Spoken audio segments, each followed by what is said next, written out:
Well. What a first experience of VAR that was. That was very, very action-packed yesterday. Chairman overreacting, red cards, disallowed goals, 10 men for the whole game. But despite that, I thought we gave it a go. And I thought, despite us having 10 men, we were the better side, especially for the second half.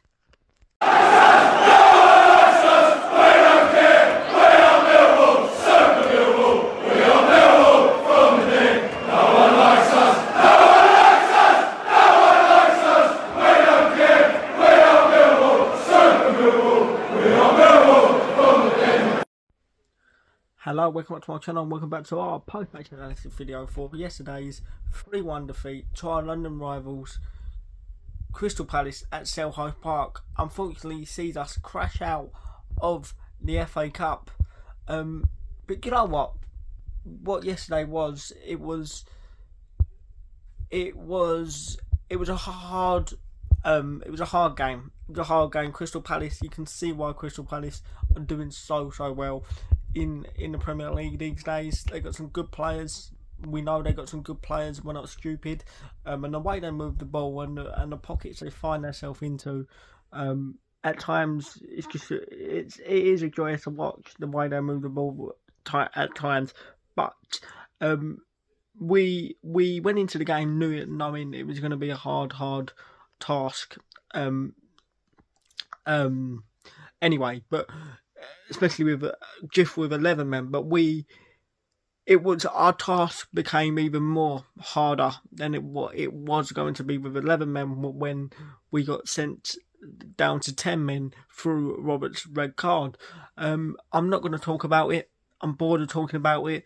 A video is up on my channel about it, so go and check it out if you haven't already. So look, the task became a lot tougher after about 5, 6, 7 minutes. I think it was about 5, 6 minutes, wasn't it, when Roberts got shown a red card, and the game plan goes out the window from there. So we would need to just battle. We would need to stay in the game for as long as possible, and I think we did that to a certain extent. I think we didn't control where Crystal Palace had the ball, but I thought we looked, despite us having 10 men, I thought we looked in control-ish, not in control, but in control in a different type of way. I thought everything Crystal Palace done for the large parts of the first half was in front of us. I don't really think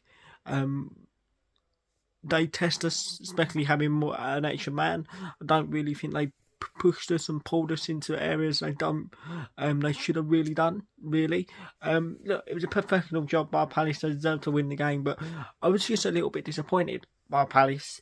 I was just a little bit disappointed with Palace. Everything we tried to do, we tried to get the ball into areas that could have hurt Crystal Palace, and worked off the set pieces, throw-ins, corners, free kicks.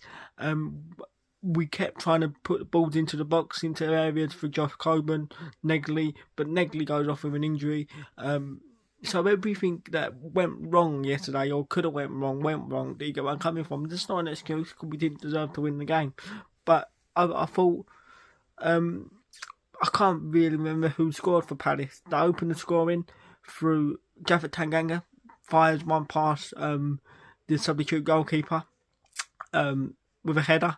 The second goal is a little bit of a ricochet. I think Billy Mitchell tries to clear it, bounces off their player for 2-0. So everything we tried to do or went against, or could have went against us yesterday, went against us. But I thought the goal we conceded were preventable. I think the goal we conceded were preventable. One's an own goal, like I said. Another one is a deflected kind of effort, which we could have maybe dealt with a little bit better. But I think it was made an up-to-the-hill task anyway. We knew it was going to be a uphill task going to Crystal Palace. They're a good side. They move the ball well. They keep the ball away from you. They make you chase the ball. So look, I thought, despite that, I thought we gave it a go. I thought our shape was good, even with 10 men.